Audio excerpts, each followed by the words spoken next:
and welcome back to SuperCoach Edge. Well, we thought round 7 was a big week. Well, how about round 8? We had the likes of Gawn nearly double tunning with a 198, Xerri with a 146, and even the forgotten premo ruck in English. Remember him? Well, he scored 166 himself, which really epitomised the quality of the round. Meanwhile, it was a round for the fallen primos to bounce back strongly, with Petracca cooking up a 129, whilst Warner dished up himself a 140. Incredible scenes. We'll discuss all that and more, but of course, the elephant in the room is that no, Liam has not undergone an entire face transplant. It would be cool though, maybe face-off style Nicolas Cage and John Travolta. But we are in fact joined by a rookie coach as our fill-in co-host. Welcome, great man. How are you? Thank you, mate. I'm doing well despite the rough week of asthma that's been kicking my ass. But otherwise, SuperCoach is flying. Hopefully the trades don't burn me this week. But going well, mate. Thanks for having me on.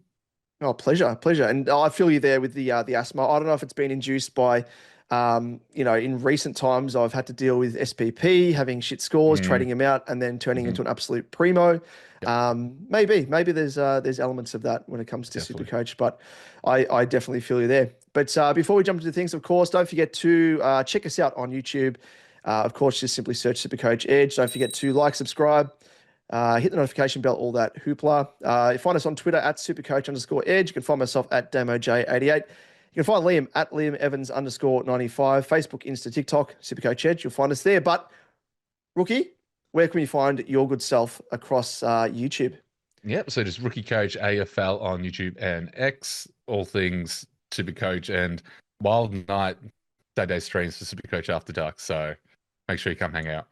Oh, absolutely. And I was, I felt very privileged to jump on for one of those in recent weeks. And probably the wildest one we've done, let's be honest.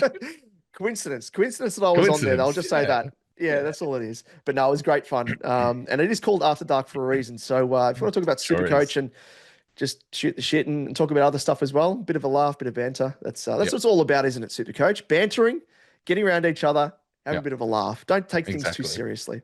Exactly. Yes. Well, let's get on to how we fared on, of course, the round that just was in round 8. And then we'll update as well who was victorious in Liam and I's head-to-head. So I ended up scoring a 2,380, which was thereabouts, was slightly above par where I'm ranked because I ended up going up 534 spots, thankfully, now ranked 13,508th overall. And I guess the big discrepancy between those that had a really big week and those that didn't, I reckon the one common denominator is whether or not you owned the big Maxi Gawn. Now, Rook, do you own Gawny yourself? I do own the beautiful man that is Gawn. Very good, very good. Well, I'll throw to you in a moment to see how you scored and see if that theory proves correct and if you did a little bit better than me. But I was, as I said, able to climb the ranks and move in the right direction at the very least. In terms of trades, well, I ended up bidding farewell, like many did, to the pink sweaty pig, as we call him here on SuperCoach Edge. That is Clary Oliver.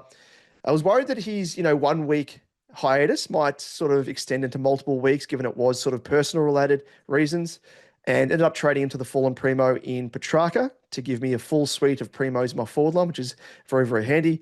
The other trades I made was Davidson, who was cashed out, exchanging him for a juicy cash cow in Hustwaite. And as for the annoying, inconsistent Dale Bailey, I'll call him. He, despite knowing that he was going to average well at Ballarat, he always does. I was like, you know what? I'm going to stick to my guns here because this trade is for season long. It's not just for 1 week. And I opted to take the longer term approach and trade him for the insane value of Lockie Neal, who I just couldn't pass up. Of course, the lower break even was going to go up in price. So I was like, you know what? I'll take that as a bit of a payoff. But as it turned out, all 3 trades returned dividends on debut, with Petracca scoring 129, Neal the 124, and Hustwaite as well with the 82. But how did you go, Rook? Before I recap, Liam, how did you fare in the round that was? Yeah, so did surprisingly well. Obviously a bit easier to do with Gawn as your captain on a 198. So very well. Got a 2509, which saw me climb 4,000 ranks back to where I wanted to be. So jump back into the top 2% now, currently sitting at 4,500, being previously at 8,000 after one shocking week that threw me out the top 1%. So on the climb back in there. As for the trades last week, I did pretty much very, very similar. I said goodbye to the sweaty pig that was Oliver for Trac. Turned out pretty well, I would say, in that. And then moved on just some Deadwood in Clay Hall to Huswaite. So no boosts. Smart. Just tried to keep some generation from the rookies, but also just some bench health as well. So honestly, on debut for the guys, did very, very well. So cannot complain at all. And just on that as well, very good trades. But just on that, in terms of boosts, how many do you have left of interest there? Just one. Yeah, same as me. Just one. Yep. I'm clutching onto it ever so tightly. But I think if I compare it to the last season, I reckon I was out of boosts by this stage because I went like super hard to jump on. It was kind of like the early season strategy to jump on who was it? So it was like the Geelong youngster. There was Sharp from Freo. A lot of those rookies that were kind of already increased in price point, but I just made a point of jumping on. So I was a little bit of a different strategy here. Just trying to hold into this one at least until the buys, and then I'll be happy to let it go. Yeah, no, it's very, very much the same take. It's the annoying part with the boost is that there's not many good rookies like that consistently pop up on the bubble at the moment where it justifies using a boost to correct maybe some Deadwood on your bench. Hopefully that fixes itself over the next week or two. I'm sure we'll talk about the rooks when we get to the ones on the bubble. But yeah, just trying to save that boost for a rainy day. Yep, exactly. Totally agree there. Well, let's round things out just with Liam, how he fared. So ended up scoring at 2,358. Ranking wise, he's way back in the pack, but I'm sure that he's going to be making his way back. Always does. I think a third of the way through the season, just ticked over. So there is always time to with shrewd trading to come back. So his ranking is 40,165th overall, but he did increase roughly about 5K. So that was good to see. Very similar week to myself, scoring wise, and was rewarded with that nice little ranking rise. However, in our head-to-head, I was able to reverse last week's loss with that 22-point victory over Liam, with the differential between us now sitting at 4-11 with me on 6 wins and Liam on 2. Well, Rookie, I don't know if you're familiar or how familiar you are with our new segment. It used to be the good, the bad, and the ugly. We recap the week, going through those players that performed well, shit, everything else. We put a little bit of a remix on things, and we've done so in terms of putting a little bit of a parody song together week on week, just to wrap up the week that was. And it is called, of course, the Round Remix. Captain Loophole, double score dream, best 18 heroes, that's the ultimate scheme. Super coach hustle, points on the board, every player stats like a secret hoard. But now is the time to get your fix. It's the Super Coach Edge Round Remix. Round Remix. And of course, each week, as I said there, we lay down an absolute banger of a track which best summarizes the round that was. Now, this round's remix track is one that was spawned out of an idea from our number one ticket holder via Discord, who goes by the name, of course, Adam. He knows who he is, who wanted to celebrate the return to form of a certain premo. One who was given DPP in recent weeks and been on the cusp of a ton for multiple weeks until he has gone absolutely boom over the past 2 weeks with increased CBAs. So it's fair to say this bloke is cooking, you could say. Bit of a penchant for it, which is a bit of a hint as to who it is. In fact, his nickname is creatively worked into the title. So let's hit play on what's titled Back on Track. They said he's done, they wrote him off, but watch him now, he's coming aloft. The doubters whispered, their words were slack. Christian Petracca, yeah, Trac is back. Oh, he's cooking, fire in his game, scoring high numbers, climbing the fame. Bounce back stronger, that's just a fact. Shine on the field, yeah, Trac is back.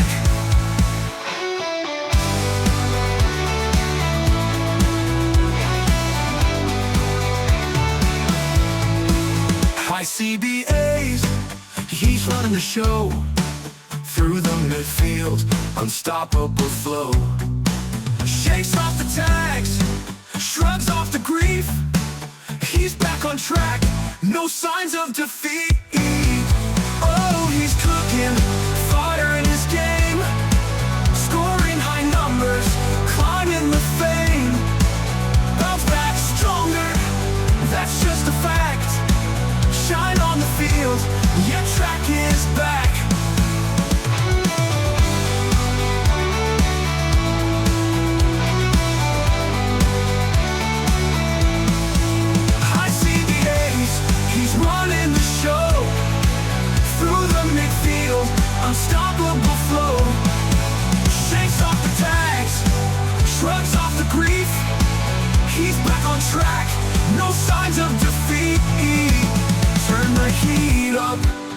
watch him soar.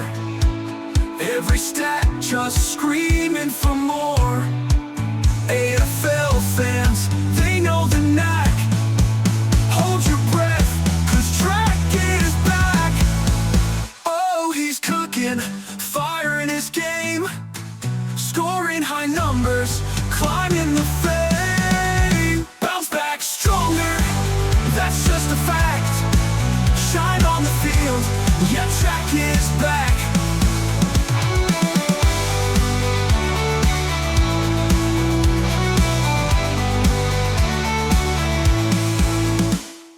Rook, thoughts on that? I mean, it sums it up pretty well. I mean, we've been egging this guy on to find form, to get the centre bounce attendances before, obviously, DPP, screwed us over. We wanted to get him in the forward line.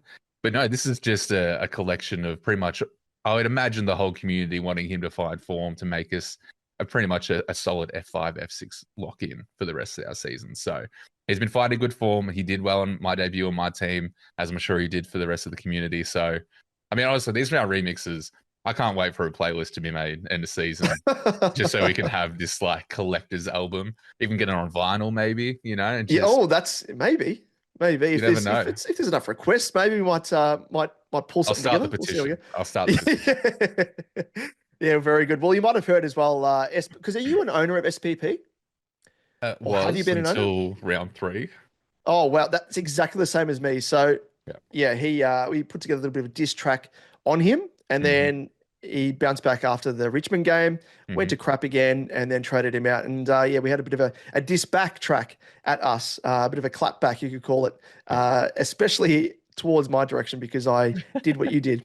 And I've been paying for it ever since. I think he's gone like about 200K in price or something close to it, something ridiculous. Very close, and looking to make probably a little bit more cash. Yeah, so frustrating. But that's the best way to do it, is just put your feelings in song and and just cry yourself in the shower where no one else can hear you or see that you're actually crying if they happen to walk in on you. But anyway, if, of course, you have any ideas around perhaps tracks that you would like to see made into a bit of a round remix, let us know. Hit us up on socials, of course, on Discord as well, much like Adam did. So if you have a creative idea, hit us up and we will lay that track down. But now, with round 9 on the horizon, Rookie, let's jump into trade talk with The Price is Right. The price is right. The price is wrong, bitch. So The Price is Right, for those tuning in for the first time, welcome, much like yourself, here for the first time, co-hosting, Rookie. The Price is Right is a segment where we discuss potential trades and trade targets from week to week, or whether a specific player under question should even be traded at all. So first up, and I will throw to you after I mention these players, player by player, just to get your thoughts, if there's anything different to what I've mentioned there. So we will start with the first category of You're Fired. And it is Sam Davidson, mid-forward, 309K, with a break-even of 84. So he looks to have maxed out in his cash cow potential. He's lost 1.4K on the weekend, courtesy of a paltry 46. His break-even now is higher than his average of 67. So now is the time to head to your proverbial cash converters and get a return on him. Who knows? Neil, Petracca, Cripps, Bont, they might purchase him in the next Cashies ad that are peppered on TV. Davidson, now, would you do you have him first and foremost? And if you don't, when did you trade him out? If you do, are you looking to trade him out? I traded him out, I'm fairly sure, not last week, the week prior. So I traded him out, and I did get in Newcomb and Flynn in that mix through Davidson. So it was a very fruitful now trade option. But he speaks as the perfect candidate to trade out, to make some cash, upgrade one to a premo that is going to be a season keeper, and honestly just keep the team rolling with its upgrade cadence as well. So when we think of trade out targets, there are a lot of questions on a lot of other players. But if you're speaking of Sam Davidson, he's the perfect one to put on the chopping block and say, catch you later. Exactly. Pretty much at his peak as well. So get him in the gun. And next up, we have another player who people still have in their teams, Christian Moraes from Port, midfielder, 204.1K with a break-even of 35, and has looked to have maxed out in his price potential. So maybe he's one to cash out as well to fund potentially an upgrade. Well, how about one that has lost his spot in the senior team, like Moraes? We just don't know when he's going to be coming back. That's really the main thing with him. And, he's made 90.6K, which is close enough to the 100K pass mark that I set for all cash cows. So definitely one you can consider boosting your bank with by cashing him out. Any thoughts on Moraes? No, I think he's the perfect trade out candidate. I'll be dropping him this week to make some room. So he'll be moving on to a fresh rookie to hopefully make some fresh cash. Again, just a lot of questions around job security on where his spot is with the team, if they're throwing him back into that second div just to build some resilience, build some strength, and overall keep that game improving. But unfortunately, from a cigarettes perspective, it's time to go. It is time to go, Moraes. Well, there's another player as well who could be time to go. He's made a fair chunk of coin here. It is Murphy Reid, mid forward, 302K with a break even of 92. And he had his second consecutive price drop on the weekend to the tune of 6.2K following a paltry score of 50, following a score of 35. So a couple of down games for him. And his break even now sits at a season high for him of 92. So the time to cash him out and cash out that 170.5K profit that he has made is potentially now. Yeah, definitely. Same with Davidson. If you got Davidson and Murphy Reid in your team, I couldn't think of anyone better to chop this week. Raining dollary dues, isn't it? Yep. Just that would be perfect. Raining money. Whereas at the moment, I'm kind of just trying to search for guys to get rid of in order to make money. So it'd be very luxurious to have either of these guys, because I traded out Davidson last week, and Murphy Reid's been a bit of a cash cow dynamo that a lot of people were caught by surprise with. So yeah, if you've got him, that's definitely one to use as a bit of a moneymaker. Rounding us out here is Jaden Short for the category of you're fired. Now, obviously defender, 434.5K. Break even now is 109, and the disappointing Short has gone from ordinary to, well, less than ordinary, to be to be kind, off the back of a season low 68, seeing his price now plummet below his starting price, and with only one game above 100 and 7 scores below 90, I think we have enough of a sample size to know that he won't be the value option some of us thought he would be, nor will he be anywhere near the top 6 scoring defenders. Ample opportunity to use him as a stepping stone to a genuine premo with his season high break even, all but resigning him to another likely price decrease. So I think the time is nigh to just get rid of him, punt him. There's enough fallen primos on the horizon, or ones that are already presenting to us to trade him to. Yeah, I mean, the time to trade him was every week. Let's be honest. Exactly right, which I did after round 2 or 3 because I just had enough.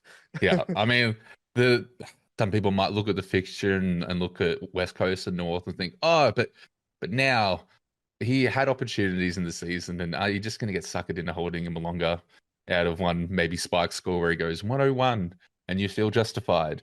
Yeah. Perfect trade candidate. Get him up to your premo. Look, if you have Short, Reid, and Davidson in your team, what a week it is to make some trades, honestly. Absolutely, just literally raining. It's like in the Wolf of Wall Street where he's just doing the making the cash rain. That's literally it. Literally is.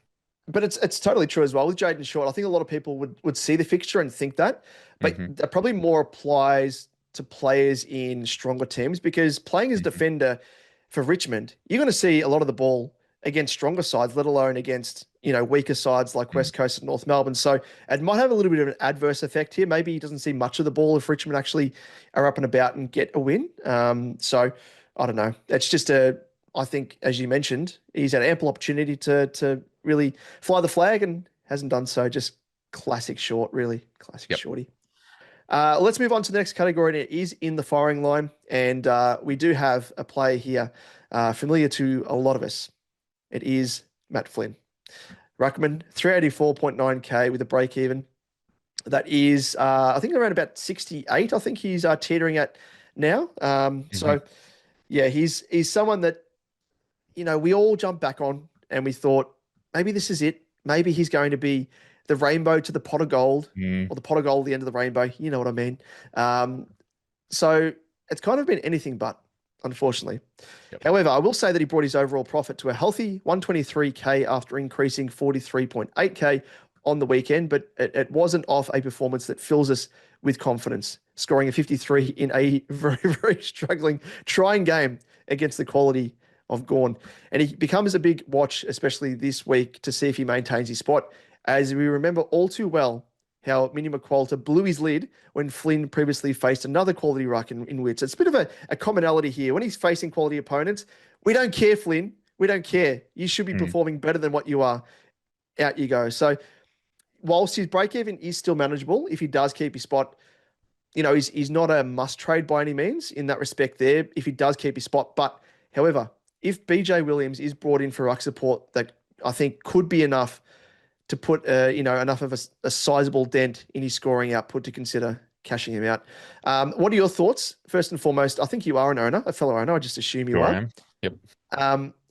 What are your thoughts? What are your plans for him? Is he contingent upon whether or not he sticks around in the team, gets a solo ruck, or are you still putting a line through him because he allows you to go to a premo that you're eyeing off for this round? Yeah, it's really tricky because I think we all kind of seen how McQualter, how he's handled these sort of situations previously. They got to choose a rock to run with at some point. They can't keep chopping and changing. They were concerned about Archer Reid, but he has not appeared on the injury report for West Coast, so we're assuming that he's good to go and will be named. So really, if we do see the solo ruck in Flynn and Archer Reid still named, it might make it a bit tricky to let go of him. However, I do feel that he's done just enough for us from a cash generation perspective, which again is the only reason why we got him in, to kind of facilitate that upgrade to a full-on primo, such as your Chad Warners or your Dawsons. So personally, for me, I don't really have any other options to get in a primo this week. So he's probably on the block regardless, which I'm okay letting go of. Yeah, I was very similar. I think heading into this round, before the games were played on the weekend, I was either eyeing off getting rid of Levi Ashcroft if I was going to keep Flynn. And the opposites happened where Flynn scored poorly, could lose his spot, and Ashcroft's actually scored quite well. And he's playing, who are they playing? They're playing a poultry opponent this weekend, aren't they? North Melbourne. Yeah, so the outlook's changed for both of these players. And I think off the back of that, one of these two have to go. And I think it's Flynn. I may change things. I may keep him if he is a solo ruck, but I would have to use, I think, my last boost in order to then fund the upgrade of the primo that I'm bringing in, which is a bit of a semi-primo at this stage. It is Chad Warner, a bit of a bit of a early insight into that. But yeah, I don't know. It's a bit of a strange one. A lot of moving parts, and have to work out what the go is. Definitely. Well, let's move on to another guy. And there are a couple of other guys that we could mention in the firing line as well. There is Pryor from Essendon, a few other players as well that could since reset their cash generation. And this guy probably still could. So I'm just keeping that in mind when I do mention him. It is Sam Lawler, mid-forward, 301.7K with a break-even of 85. And whilst he is still playing in the senior side for the Tigs as one of the cash cows with rock-solid job security, his break-even is now well above his average of 62 and looks to have maxed out in his cash generation potential at this point because he is now relying upon a spike score to kickstart it. However, having said that, he faces West Coast this weekend, so perhaps this is the spike scores game. But I mentioned him in context of what we were just talking about there, that we're kind of struggling for downgrade options at this point in the season. I think if you've already got rid of Davidson, all those more obvious cash cows that you've cashed out, I think we've got to start looking at these guys. And, it is a bit of a risk. Every year, I think, there are players there where you get rid of them earlier than what you want, and they come out and have a spike score and smash it again, which happened with, of course, SPP and Zach Reid. Yep. Trainer's another one who's reset his break even and all that sort of stuff in cash generation. So, Lawler, if you had him, would you consider getting rid of him, or would you potentially just keep him for one more week and reassess? Yeah, if I had the combination of Davidson, Reid, and Lawler as well, I would probably hold just because of the fixture. If there's anyone that's going to have a chance at reaching that, it's probably him. But again, we don't expect him to lose too much cash against these easy fixtures. So it's not worst case scenario if you hold on to him and then use him next week. Because that's probably the consideration is, okay, if you get rid of all these guys this week, who have you got to use as, magnets next week to get that premo in and move you up and down sort of situation. So, but I think either. If he's the only one you've got that you can move on to facilitate that one up, one down, perfect. Again, just meets that criteria very, very well. Really solid price at 300. Again, lots of cash on his head. By all means, get rid of him if it suits. Otherwise, hold him if you want to use him next week. Yep, exactly right. And there's different combinations of these players, like we mentioned, that you may own, which fall into this category that you may need to take a premature call on. And yeah, that's something you'll need to figure out. But let's move on to the trading candidates, the juicy part. And these are the ones we like because we go shopping. We just wander in. We're like, I want that new toy. The new toy that we both had, by the sounds of it, is Trac. And he is first up in our trading candidates. We spoke about him in last week's episode, and he is well and truly back, I think. You know, he's hit the heights of what we were hoping him to. He's now getting CBAs out the wazoo, and I think he's already shown as well when he is thrown forward, he's able still to score well enough. You know, not quite tunning, but you know, if his floor is high 90s, we're going to take that, I think. So 100%. Just thought I'd quickly mention him there because we did go into detail with him last week. So I won't do the same thing here just to save on time. But what are your thoughts? If you don't have Trac, is he someone that you would recommend bringing into your team as a bit of a priority?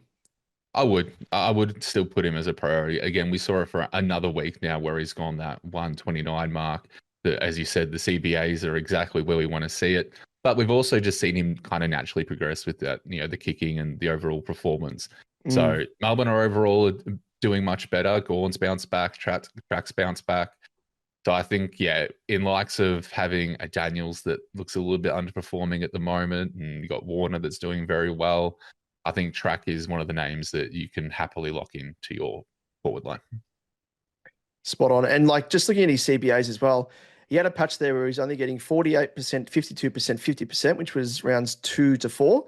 And then from then on, he's had 65, 82, 79, and 61, which 61 was actually the lower part because they afforded Langford some random CBAs as well. So, yeah, he's someone that I think is kind of has credentials now of being a top 6 forward. I was kind of a little bit iffy, you know, dating back 3 weeks ago, 4 weeks ago, maybe. I was like, I just don't know if he's worth it. But now that he's got that rollback, and we always say when it comes to, you know, whether or not a player is the real deal, it comes down to their role. And I think with Trac, that is something we can really hang a hat on. Speaking of which, a similar guy in a similar boat, very, very eerie, both of these guys, Chad Warner, mid forward, 488.2K, break even of 26. So he continued his return to form. He scored that 140, and it again came largely off the back of increased CBAs, having now had 70, 78%, and 73% in his past 3. So is the forward experiment over? Maybe, potentially. And whilst the upside to playing more time in the middle is a potential, obviously, in an increase in score and ceiling as well, it also comes with the danger of attracting a bit of a tag, which may impact his scoring or see him shifted to break it, that is, shifted forward. It's just whether that tag goes to him or Heaney. I think that's probably the one thing that's saving him. Unlike I was going to say Neil, but in recent weeks, you know, tags have even gone to McCluggage, so I probably can't even use him as an example. But, you know, you always need someone who's a little bit of an offsider, you know, Brayshaw, Sarong, all that sort of stuff.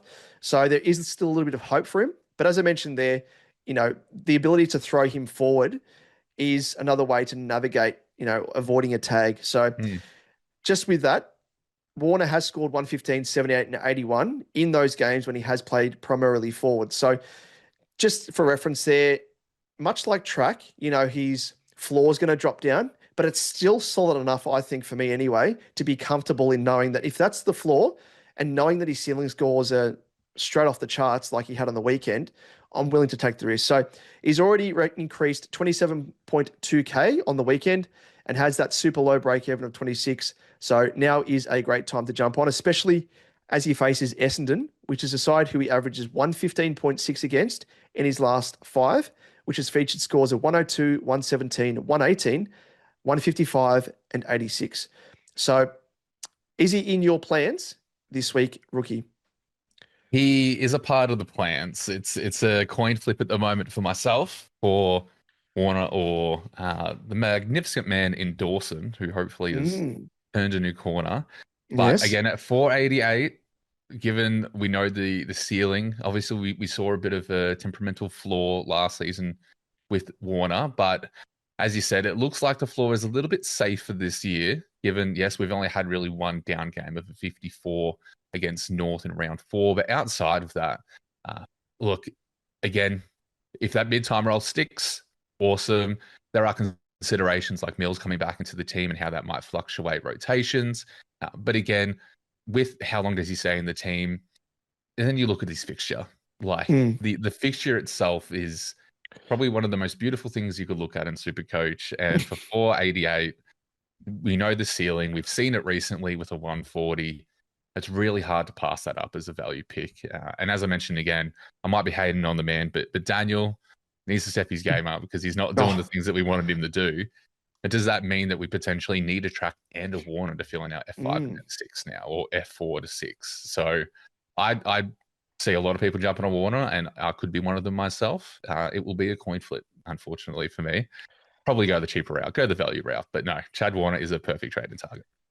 Yep, you've summarized it perfectly there, and it's kind of echoes my thoughts where like last week, for example, going for Trac, I was confident in Trac being by far and away better than Warner, and Warner wasn't even on my radar, but now he is. Looking at, again, like how much he benefits from those extra CBAs and flashing that ceiling score, which, having a look historically at how he's gone, knowing when he's on his game, he's just an incredible player. To me, he seems like, and someone I think I'm going to go for, in all honesty. I've kind of locked him into my one trade that I'm going to do this week, and it's going to be Flynn to Warner at this stage. And I don't need to use another trade because I've got money in the bank as well, which is handy. But with Warner, I kind of see him as, at the very least, if he doesn't pay off, he should make a little bit of money and could be a stepping stone. But I see him as more so someone that, if he's not, a really definitive player that you can be confident in having on field week after week, just have him as that 23rd man. I think we always need it every single year. And I think with these increased trades and the flex as well, especially, the fact that he is a mid forward allows that, it speaks for itself, flexibility, to use players across multiple lines and use him as sort of that cover player across both lines. I did it last season with McKercher late in the piece. And then I was hit with injuries to Gawn, Rankin, Charlie Curnow, Took Miller all at once. I think it was in the space of, I had 3 of those in 1 week, and then the other one in the other week. Rankin was out, suspended or whatever, came back and then got concussed. So he was like my last trade in, and McKercher was supposed to be that player, my 23rd man that I could loop off the bench, but he had to be full-time on field after all those injuries. But I still see it as playing that similar role. So in my eyes, that's kind of longer term. I'm looking at it from that perspective. Probably a little bit early to do that, but last year, one thing that I didn't do that I learned from was I didn't jump on enough value players. I always went for the top shelf, which we all love doing, those top shelf premos, trying to like definitively get the top scoring players in their lines.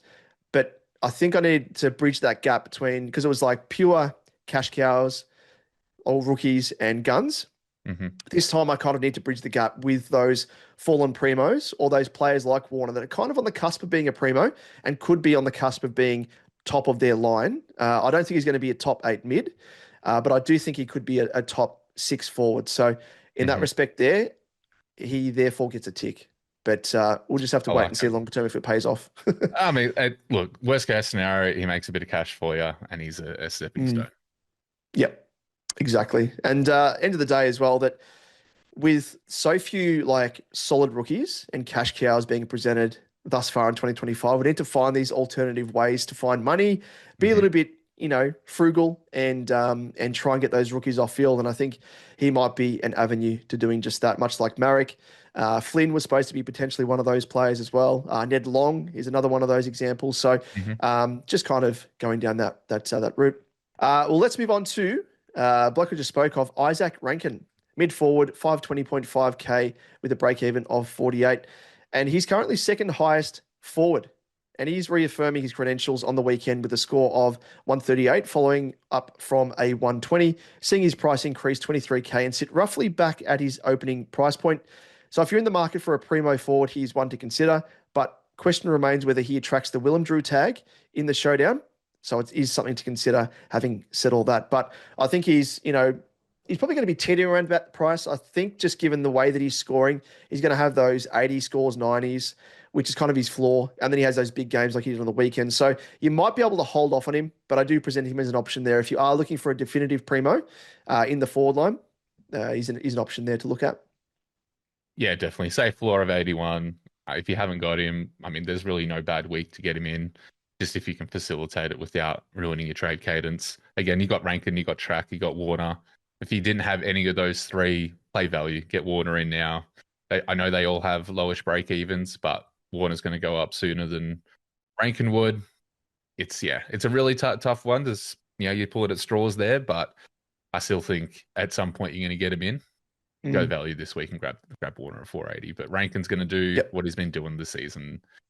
So, yeah, good own. Exactly right. Well, you just mentioned one of those guys there who's next up as a value option. Still value. He went up in price on the weekend, but it is Lockie Chalky Neal, midfielder, 583k with a break-even of 79. And there's obviously no doubting Neal's scoring ability when he isn't tagged, having scored 133, 130, 113, 139 and 124. But when he is given attention, he is prone to a bit of a down game, reflected by his scores of 41 and 71. And it is for this exact reason that he finds himself 62.9k cheaper than his starting price and presents extreme value. He increased 20.3k in price on the weekend with his score of 124, but he now faces off against North Melbourne, who he averages a juicy 119.4 against in 14 games. And his past 6 games read as such: 125, 176, 105, 156, 134, and a 140. So now is the time to jump on. And it's, just as good as next week as well, because he faces Melbourne. They're next up on the menu, who he averages a 114.2 against. So, geez, it's all coming up Millhouse if you don't own him, because get on him, I think.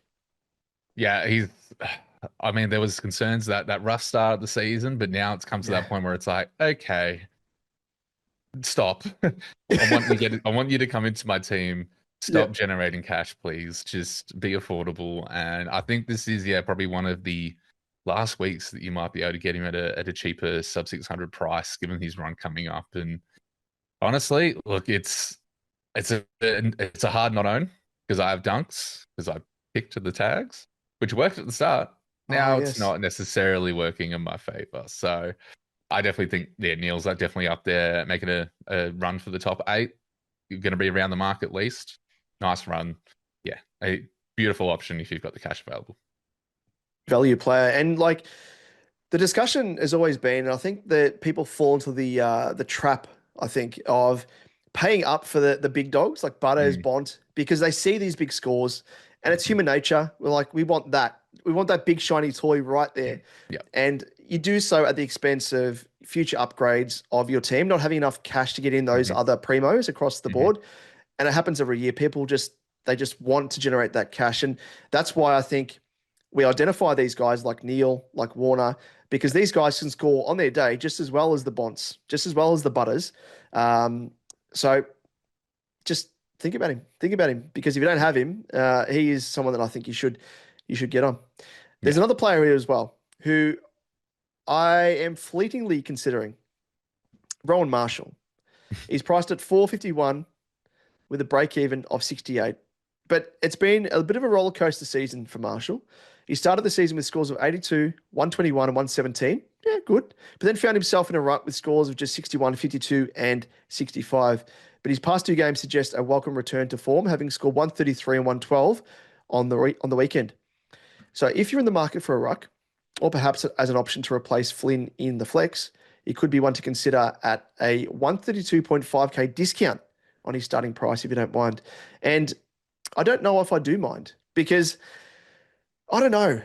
It's just something about Marshall. I don't know what it is. And I think I've kind of worked out by having a ruckman in the flex, for me anyway, it handcuffs me so much, because as I mentioned earlier with regards to having Warner in my flex as the DPP player, I just am limited in terms of the amount of swings that I can make across the board. And it helps so much in the form that I don't have like a link between mid and defense for Holmes, where I used to have El Hawley. Now he's not there. El Houli and Holmes both in the same line. I can still swing guys around using flex. So I don't know. I don't know with Marshall. I don't see it as a long-term play. I can see it as one of those alternative plays just to generate cash, much like Marek, Ned Long. So I can see merit behind it. But I'll throw to you your ideas. And what are your thoughts? Very much on the same page. I get the reason for eyeing off Mr. Romo for the points and potential that he could have. Again, I think some people are having a bit of PTSD from last season where he played really well and you brought him in and he was an absolute stinker. I don't think he's around the mark for the top rucks, so I wouldn't make this play as a keeper play. I think you get a heavily handcuff, as you said perfectly. That flex position is so valuable. Do we really want to try and make that limited to rucks? So I see it as purely a cash play if you wanted to go there. I'm personally not going to go there just because I would rather use this trade cadence to grab a value premo that's going to be a keeper all season long rather than a cash generation. So, and this is where you have that conversation of Romo versus Chad because they're around the same price. Chad has the possibility of being a keeper in your forward line, whereas Romo, unless he does a magical trick for the rest of the season, he's probably not going to be the top 5 ruckman. Yes, the fixture is enticing. He's got Carlton with TDK obviously leaking points, and then he's got good old West Coast, who we just saw Gawn absolutely destroy.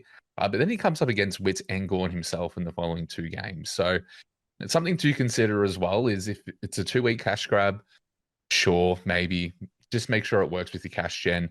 But if it's a season long, yes, I'm fairly sure he has the second easiest ruck run coming up for the remainder of the season, which is fine.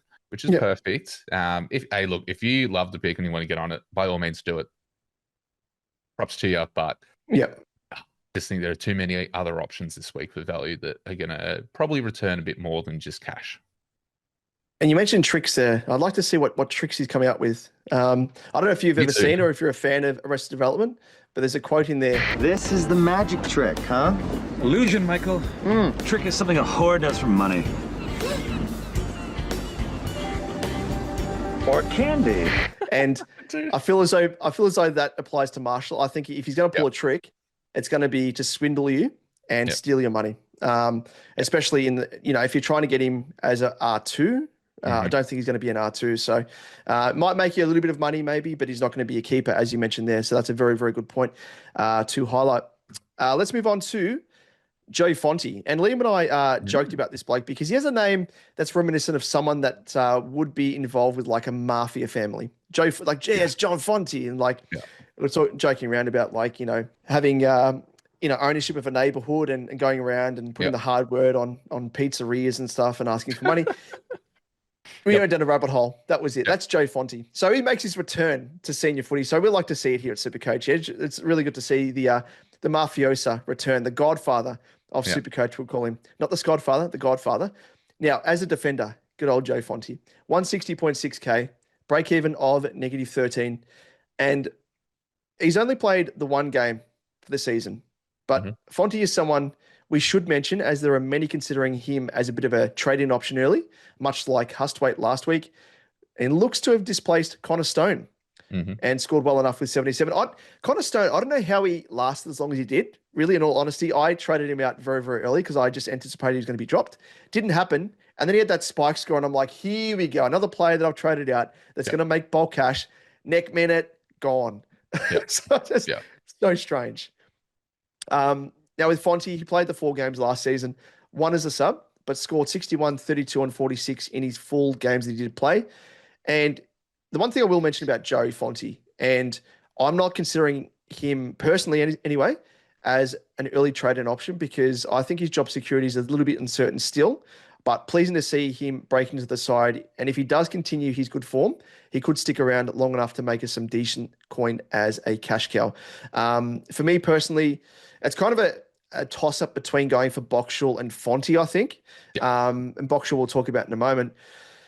And it's almost like we need to go early on these guys because, again, the cash cows that are on the bubble this week maybe aren't the ones that are good enough, or if it's in Hustwaite's case, a lot of people already have him. So just with Fonte, you might be able to enlighten me if you've heard something different, but what are your thoughts on him? And are you considering bringing him in, taking the risk, the gamble? It could pay off. That's fine. On bringing him in a week early. Yeah, it's really hard because you do have the tie-up between Fonte and you have Boxall as well. Boxall, we've heard big raps on in preseason, and he's now only just getting his run really for the Saints. I think with Fonte, it's a like for like for Stone. If Stone wasn't as fruitful as we hoped in this role, do we suspect maybe something along the same lines for Fonte, or do we have a slightly different game for Fonte? The comments have been that he's more of a runner as well, can help in that transition, whereas Stone wasn't so much of that type of player. So there is that playing, in his favour. Obviously, we saw the 77 as well, which wasn't from any really outstanding stat lines as well. Again, you've got Ash and Whitfield in the back line, and you also have your Himmelbergs to think about. Is there enough room for him to be successful as a rookie if we can get around that 70 mark? I'd say sure. The elevated price is probably the one that will deter people this week, just to make sure they're really getting good value for their money, which essentially could help me aim towards more of a Boxall type, being that much cheaper rookie. The role in itself, again, is very comparative. So 2 different roles for Fonte and Boxall. Look, I think you can't go wrong with either of them. I think they're both going to stick around for a while. Stone somehow managed to hold that role when he was underperforming until now. So you imagine that they give Fonte a similar run. That's a very, very good point there as well. And very great point to highlight around the price point as well, because that's probably the one thing that's separating between both of these guys, that they both could have the same sort of job security, but for the time being, you want to get most bang for buck, and that comes in terms of the player that has the lower price point. So it's probably a good segue to mention here, good old Hugh Boxall. 113.5k is his price, with a break even of -29. And again, as we mentioned, another potential cash cow coming off only the one game, but a lot of people are considering early on. In his first game, he had really positive points per minute with 1.1, given he scored 75 in just 71 minutes game time, which highlights how immense his impact was. The notable part of his game was his 6 tackles, and I mention it a lot. It's a big part that I love in SuperCoach because it provides a really stable floor. And much like Xerri, as you know, who gets 10 tackles a game, it's like starting with a little bit of a positive handicap in your favor, because you're like, okay, well, he's going to have that at a minimum, build from there. So very good to see. And it's also amazing to think that Boxall scored that score of 75 despite just 50% disposal efficiency. So it suggests how much higher he could score when he actually can have better disposal rates. And it was promising to see also that he didn't start as a sub in his first game, with Travalia instead given those honours. So that's another big tick. And also, just reading between the lines, a host of youngsters have played in 2025 for the Saints already, including Hall, Collard, O'Connell, who have stuck around in the senior team. So that gives us confidence that Ross could persist with Boxall if he continues his promising start. So I think there are quite a few ticks there that tick the Boxall for me. That was bad. That was really bad. Apologies for that. For me to bring him into my team, I think he's someone that I'm looking to bring in. If I was to bring in someone early, it would be this man. But what are your thoughts, Rookie?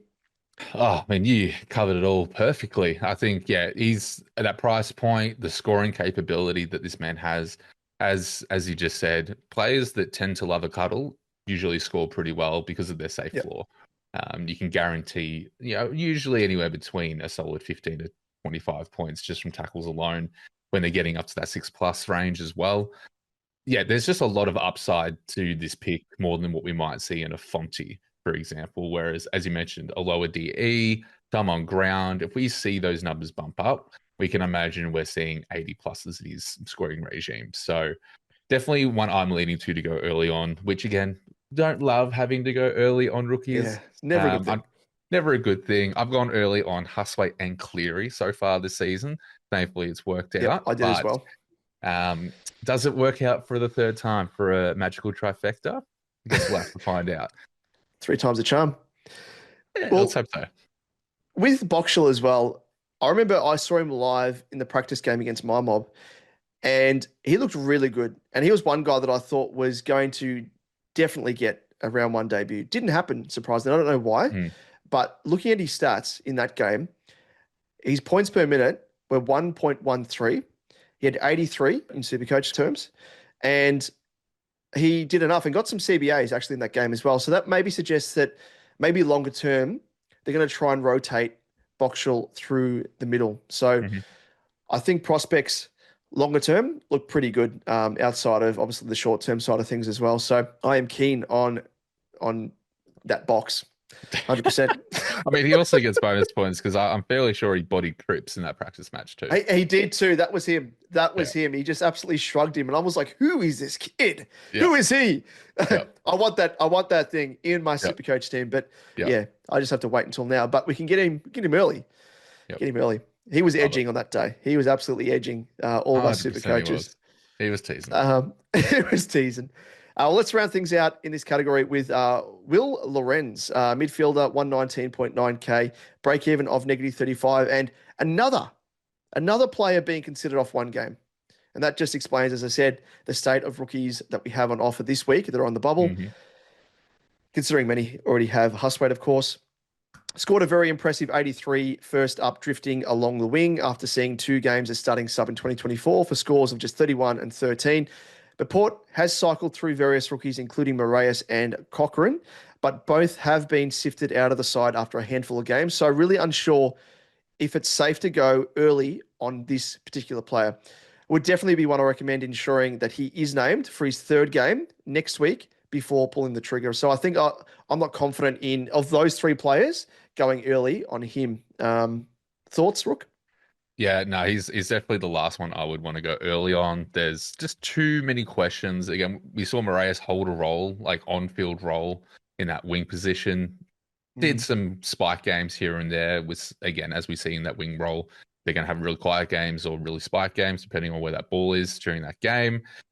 There is a lot of discussion around Boak on how long he's out and what moves around when he's ready to come back into the team. I would love a lot more confidence behind the pick before I jump on Lorenz. So good on Lorenz. Well, let's move on to the last category of on the bubble very, very quickly. We've already got this player, but a lot of us do. Henry Hustwaite, for those who don't. Midfielder, 121.2K with a break even of -83.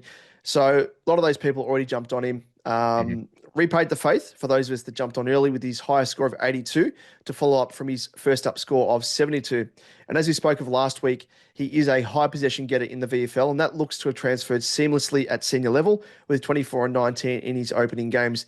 Now has that break even of -83 and could make close to 100K in his first week if he continues his solid form and big scoring. So is a must-have. I think it's that's a given. Could be one of the last really strong cash cows, I think, that we'll see that could continue on in their role in the senior team for the remainder of the season, I think, anyway. Had big raps on him last season. A lot of people thought he was going to start in round 1. Didn't happen, and then got a couple of sub games. But now I think Sammy Mitchell's seeing what he can offer at senior level. Got that opportunity via Connor Nash, and I think he still might stick around in the team when Connor Nash does return. They've got Mackenzie, who's out of the team as well, so on and so forth. So for those people who don't have him, what would you say to those? Oh, move heaven and earth to get him in the team. Like he's the as you said, with the lackluster selections that we have for downgrade targets, if you wanted to wait, you do anything you can to get him into your team this week. He's again that break even in the -80s, and the possibility of him making 100K straight from the get. I mean, look, he's the pencil. He's done enough to sign a signature for us in our teams. Get him in. Don't ask questions. Just sign on the dotted lines. Very good wordplay there, and reference to the Hustwaite pencils. Very nice. That sums it up perfectly. We'll round out as well with another guy who we'll mention here, but he's not, I don't think, someone that we would recommend longer term. It's Sandy Brock from West Coast, defender, 99.1K with a break even of -61. Scored an 80 in his first game, and then a 39 after that in rounds 4 and 5, but was soon omitted once Gov returned to the side. And as fortune would have it, he may find another opportunity off the back of Gov being ruled out due to concussion this coming round. But like Tunstall and Oscar McDonald, that we warned would most likely lose their spot and did, there is a likely possibility that Brock has the same fate after 1 week covering for Gov. So don't be seduced by that low break even, as it could result in another non-playing player languishing on your bench. I think, sure, he may make money first up. We don't know how much. There's a big deviation there in these two scores, 80, 39. We don't know what he could score. So I think there's a big, big risk of going in and out of the team. And we don't know when he's going to return. He might get another opportunity down the track, but we know that cash is king in SuperCoach, and we need rookies making as much cash as they can, as quickly as they can. So what are your thoughts on good old Sandy? Oh, Sandy. Look, if Sandy played for any other team, I might look at it a bit longer than I have. But we've seen the rotating door of rookies that is West Coast Eagles. We've seen Clay Hall. We've seen Gross. Like there's so many that were like, yes, they played well, and then they just drop out. Yep. It's just gone. For no reason. For no reason. And they, again, like Gross and Hall are both doing good stats in the waffle as well. Yeah. And they're still not coming back into the team. So I just don't know what they're doing over there. Yes, that 99K price tag might enable you to make better upgrades this week. Yes, that is enticing. But when you have Boxall there at 113, I think you try to use that and navigate around that as much as you possibly can, because look, I know some people are doing it because they don't have a loop in their defense rookie line, and sometimes a loop can be useful, sure. But again, you really ultimately want to cash in that spot. Red dots can be useful at some points for sure, but overall at this stage in the season, I think you just want to generate as much cash as possible. So I would, be on the side of caution if you're looking at bringing him in. But if you do get him in, writing's on the wall, basically. Yep. And it's a very good point, because if you're in the boat like myself and you've got already a non-playing player in the form of, say, an El Hawley who's locked into your defense, and Guilty. You can't get him out, you don't want to be trading someone like a Zach Reed or even a Matt Carroll down to him, because two red dots on your bench in the one line that you can't move, you're done. If you have someone that's suspended, one of your regulars on field, like suspension, injury, anything else, you got your hands tied there. So just be wary. It's one of the many lessons I learned across the many years I've been playing SuperCoach. I'm like, it's not going to happen to me. Oh, it happens. Don't worry about that. Let's move on to the next segment. Probably could use you as an example, jumping onto the podcast, taking Liam's seat, and nice and warm. You just, nice and warm, and saying, hey, Liam, I'm the captain now. Look at me. I'm the captain now. That's definitely making people think I'm coming for their job. Yeah, exactly right. You're doing the rounds. Yeah, I called you in the chatting about it, the pre-record. You're the SuperCoach town bike, but a bike that everyone wants to ride, if that makes sense. So hop on. What an invitation. You're going to get some more people sliding into your DMs off the back of that. This is the preview of what happens at SuperCoach After Dark. So exactly right. Great little sneak peek there. But I'm the captain now. Of course, we chat about what VC and C options you've got for the upcoming round of SuperCoach. As always, we scrounged through the data and found the best options for you to consider and narrowed it down to our top options. So first up, we have Nick Dacos. Freo, they are struggling. And Dakes, he awaits them with licking lips, I think. He scored 130, and a 65 against them in his only 3 encounters that he's faced them. But playing first up on Thursday night, he presents as one of the obvious early choices. Do you own Nicky D? Nope.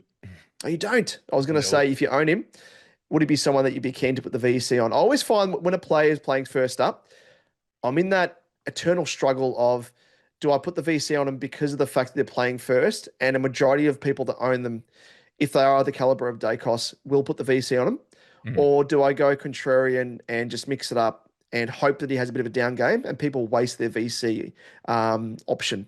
I don't know. Bit of a strange one. I think this is more of a fixture than it is either the first up. The caliber of player that Dacos is, the form that we've seen him in at the moment, it'd be hard not to put the VC. If I had him in my team, I would be locking him in on the VC without questions asked. And I'd be fine. And again, also good to notice your loop abilities for this week as well, given that we have Carlton and Saints Friday night as well. So some people might be forced to take an earlier VC. So do keep that in mind, because you don't want to get stuck with a loop that doesn't work and then mess up your captaincies. So, but if Harry Boyd, to use an example there, no doubt. Harry Boyd or a Campo, they play the same game. So you really haven't got too much time to make moves to lock in that VC score if you want to take it. So I think Dacos is the perfect VC option. Very nice. Yeah, he's definitely someone that I'm considering myself. We also have good old Miso, we call him. It is Miso Gawn. Me so horny. Me love you long time. And Gawn, he has been a juggernaut that won't stop with recent scores of 122, 145, 117, 174, and 198. Will he stop? Please. As a non-owner, it hurts to see. He now faces the Hawks, who he averages 130.2 against in 12 games, with his past 5 reading 113, 94, 91. You're like, oh, okay, yeah, that's okay. I can deal with that as a non-owner. But then a 172 and a 172. That isn't a typo. He did that twice consecutively. It's insane. So Gawn, he presents as an obvious option.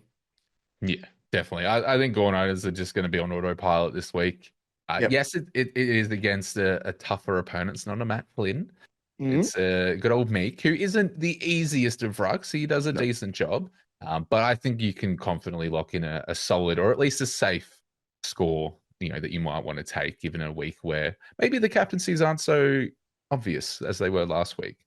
But definitely an option. Lock him in. Yep, lock him in. We also have LeBont and Bond. He's scored quite well to start the season. In fine fiddle, producing captaincy scores across his first 3 games with 159, 128, and 141. He comes up against Gold Coast now, who he has scored 136, 124, 130, and 133 against in his last 4 encounters. So I think it speaks for himself. Mm-hmm. Bont is Bont. Yep. He's an option. He's always an option. If you've got these big boys, there's no way you're not chucking a VC on them. Let's be Exactly honest. Right. Imagine if you had each one of these players. Let us know, anyone tuning in, if you do, you would be lying. I would say that. But I'm sure there's someone out there that does have a bit. We need proof. Yeah, we need proof. You'd be annoyed because there's too many options if that's the case. But I'm glad that I only own like 2 of the players that we're talking about here, because otherwise I would be trying to work out, just flipping coins, rolling dices, trying to work out who to put the VC on. No, I think, as we said, Bond is Bond. Happily VC him or captain him. You can't go wrong. Yep, exactly. He'll deliver. Another guy who should deliver this round, Lachie Neale, has a tantalising encounter with North Melbourne, who he averages a juicy 119.4 against in 14 games.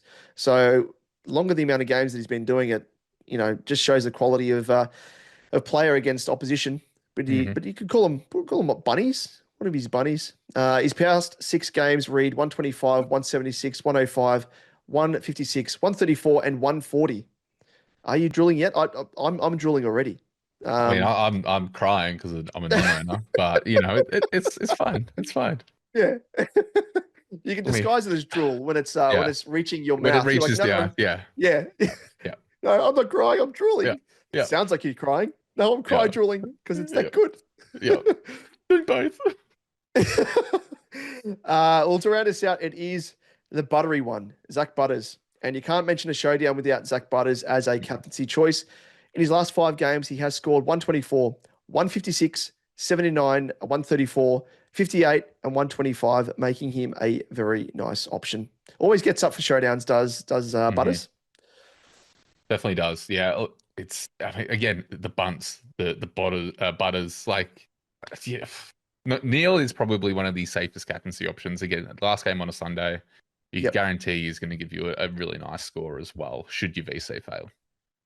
Well, that's a bit of a segue here, because in terms of our head-to-head, Liam, we have a captaincy head-to-head from week to week, and I wonder who's going to go for Neale this week. Maybe we'll wait and see. But in terms of how he went last round, well, I opted for Xerri, who scored a 146. Liam, he opted for Butters, who scored a 109, which gives me my 5th win of the season against Liam, who sits on 2 wins to my 5.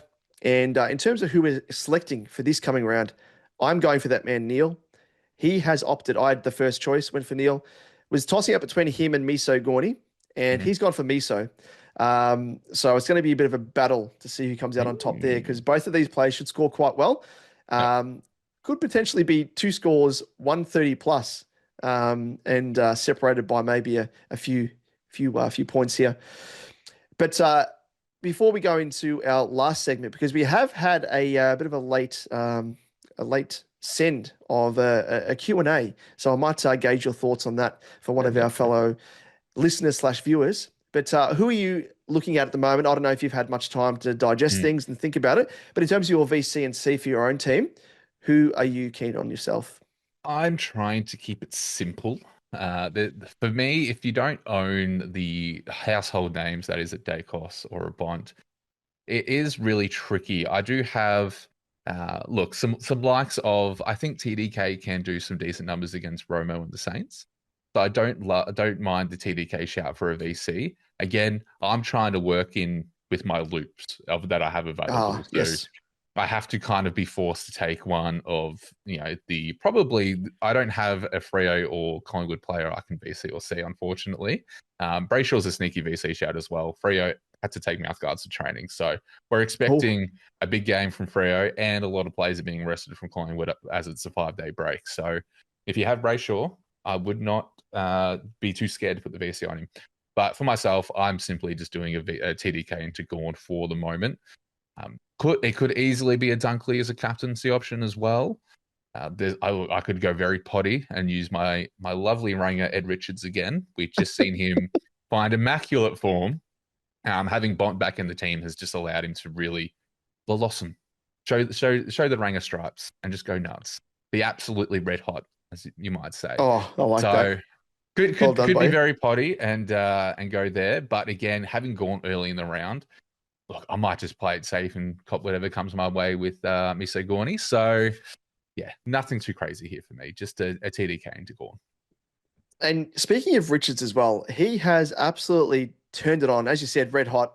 Good Ranger references there, like that. I do have a little bit of Ranger-esque in my beard as well. I've got like every color of the rainbow in my beard at the moment. And including white in recent times, which is quite concerning. But what has been the tonic, do you think, of the turnaround of form for Richards? Because I do know he started a little bit slow. There were some who potentially traded him out, and I know the Scottfather was one of those because he was the weapon, and I remember that well. And that weapon backfired, called him a spud, bit of a spud gun. But he's turned into nothing close to that. He's turned into a bloody bazooka. He has. Had you anticipated that turnaround in form? I mean, he still had, he had the 76 in round 3, and then he's turned it on from there, a couple of tons. And then on the weekend, that was incredible, his game in Ballarat. Absolutely incredible. And this is the thing, is he is able to do what he did on the weekend, maybe not as consistently as we'd like. Again, that spike score is purely due to the scoring, that he was able to do some really nice goals that fluctuated a nice bump up in scoring. But ultimately, me and other Richards owners, we essentially knew that with Bont out, he would be pretty much the second cog in the machine behind Libba. He did eventually cop attention because of how damaging he is in the midfield. But I was hoping and kind of holding him on the fact that once Bont comes in, the attention falls off, and then allows him to, essentially what we saw at Mars Stadium, instead of being to the side of the pack, he hovers behind, and they'll literally look to dish it out to him behind the pack, and then he gets his clearance. Like, he's just getting all these different opportunities to get contested possessions, some clearances, and they just look for him too. Like, he's been burnt many times as well. So this could have been a lot higher if he didn't get burnt as much. He's just all around the ground. Like, he's just so versatile as a player. It doesn't matter if he's behind the ball, in front of the ball, they're looking for him. They trust him. And look, he's going but better than I even hoped. I was hoping for maybe a 110 average, which is just on about now, but I wasn't expecting a spike score of a 156. Yeah, well. So, yeah, honestly, it's turned out beautifully. So he'll be in the team until I don't even really know if he's going to find his way out of the team at this rate, but yeah, one of the last upgrades, if that, he may stick around. He might even turn out to be at the very least a 23rd man.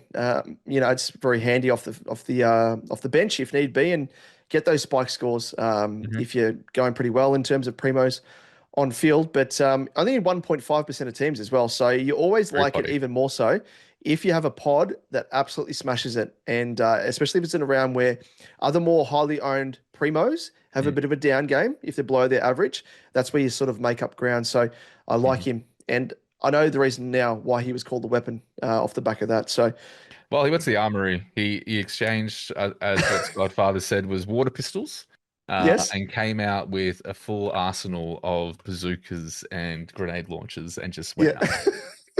Went nuts. AK-47s, all Yeah. that sort of stuff. Yeah, went Grenades. John Wick, basically, just full Yeah. John Wick. Full on John Wick. Yeah. Exactly right.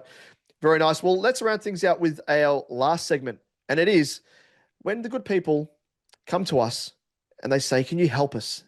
Edge Brothers. I don't know why I would call it Edge Brothers, but we'll go with that. Edge Brothers. And you are one of the honorary Edge Brothers now. You're part of you're in the fold. And they say, we have some issues we want you to help us with. And we say, no worries. Have a seat. Lay down and just tell us your thoughts. Spill upon us your psyche, your thoughts, your worries. And we'll say, it's all good, man, because it is so good, man. Wait, Jimmy, what? It's all good, man. So it is our Q&A segment, otherwise known as I Gots to Know. Of course, a bit of a change up there, reference to Better Call Saul. Have you watched it? Have you seen it? I have. It is amazing. It's a classic, one of my favorites. So we do have a burning question that has been sent in at the death, you could say. It was only sent in about half an hour ago by Frogger on Twitter. Frogger. At My Name is Frogger. And he asks, it's a difficult one, but F. Callahan, he's put the initials there.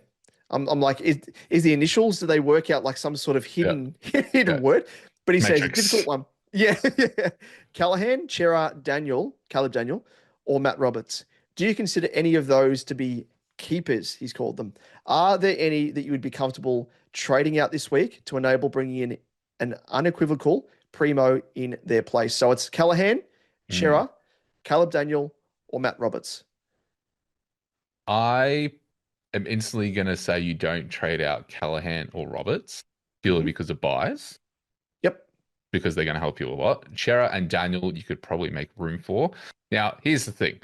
They are both safe players. They've given us decent scores, safe floors. It's really hard. And I'm assuming these players are probably on the chopping block because of your buy structure. Maybe you're too heavy in the round 12 buy and you want to make some room to facilitate a top liner. Look, if I had to pick one, I would probably go Xerri purely because he is going to start losing cash now. Daniel still is going to hover around that 460 mark, whereas Xerri is probably maxed out now. He's got a high break even of a 132, I believe. Let's see how good my memory is. 131, missed it by that much. Close so enough. We'll close. take it. Close enough. So I would probably lean to Xerri if it meant getting a top liner in. But again, going sidewaysy on the trades, I never feel great about personally, as my approach is more rookies off field. But if you don't have BC options or captain options and you feel like you need to have some consistency with that, I totally see the merit in getting that. So by all means, you share it out of all those players to move up. He hasn't done amazing things of late, whereas Callahan, Roberts, even Daniel have done probably enough in their line to still provide decent scores for you.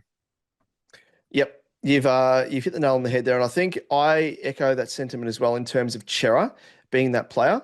Having said that, Xerri is, and we kind of, you've outlined it nicely there, but he's had a very nice sort of, floor in a sense that he's been hovering around about the 90s, 80s. He's had those 110 scores as well, which is very nice. And that's kind of a bit of a consistent theme across all these players. Apart from maybe Callahan having the highest ceiling of the lot. Daniel's kind of fallen away there, and Roberts has kind of been, ebbing and flowing as well. The one question that Frogger probably needs to ask himself is, who is he trading these players to? I know there's two players there in the midfield, Xerri and Callahan. Daniel in the forward line could be a midfielder as well. And then Roberts in defense. So I don't know. I'd ask the question first and foremost, who are you trading them down to? That will probably dictate in some way, shape or form as to, which kind of you led to a bit more based upon that player you're bringing in. If they were in the same line, it's hard to distinguish, but yeah, Callahan, 100% no. Keep him in your team. Roberts as well. And I always look at ownership percentage as well. If you want to take a little bit of a risk, you get rid of those players that are highly owned because, you can kind of work out the a point of difference there in a sense, and hoping that they have a bit of a downer from then onwards. Xerri, I think, let me just have a quick look at his ownership. He was high-ish owned. He is 15%, so probably not as high as what I thought, compared to Roberts, who would be a bit more up there, 34%. Callahan, I don't know. I think he's probably a bit more of a pod Callahan. And Daniel would be in every single team, you'd think, in the competition, 77%. So that's something to factor in as well, is, probably taking a little bit more of a risk, getting rid of those players that are higher owned, because they could come back to bite you in the ass if they turn their scoring around and you're missing out on those scores. So I would look at those factors as well. But yeah, I think Xerri is probably the one for me that I would be comfortable in getting out of your team and trading out. Yeah, I agree. I think it's really down to two things. You're either trying to stop the bleeding and get Xerri out to bring in a higher owned player that's dominating, or you take the anti-pod approach and just say, yep, I picked Daniel to average 90 and potentially not even be in the contention for top 6. I'm going to bet against that, and I'm going to use him to get someone else in. Yeah, exactly. Very nice. Summed up perfectly there, Rook. And that does bring us to the end of the show. But before we actually throw to our own little handles and everything else, where can the good folk of the SuperCoach Edge community find your good self on YouTube? So they can find me at Rookie Coach AFL on YouTube and X, and you'll just see me popping in through all the streams, through all the major content creators. As Damo said, ever so politely, bit of a bike, get around. Exactly. I said that with love as well, that we all love riding you, and you love riding us in turn. And we've loved having you on here as well. You've done an absolutely stellar job filling in for Liam, and I'm sure the listeners and viewers will say likewise as well. Akin a bit to like Fitzy when he fills in for Sam Pang on the front bar.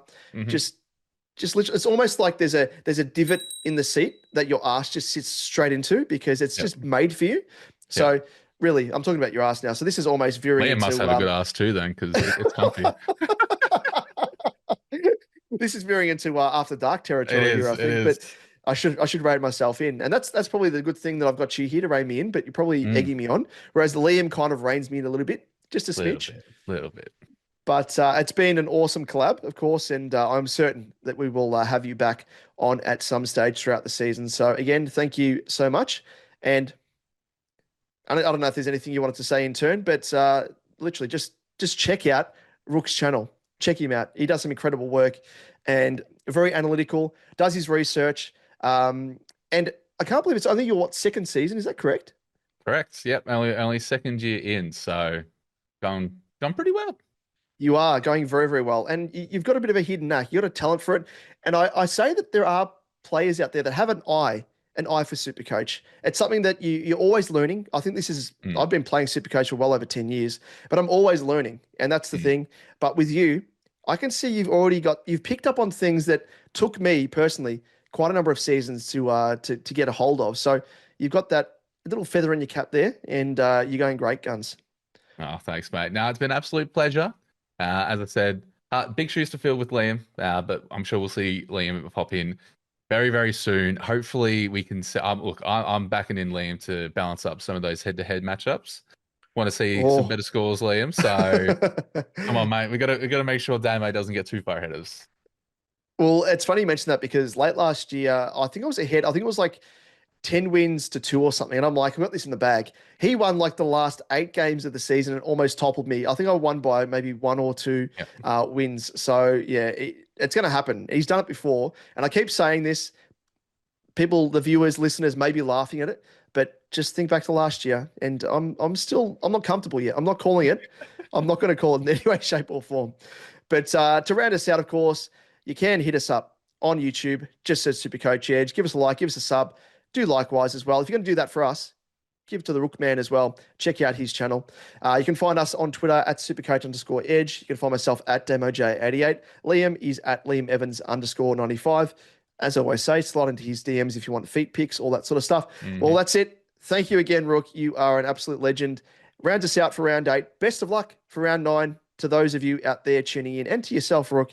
And we'll see you next week to do it all again. Thank you.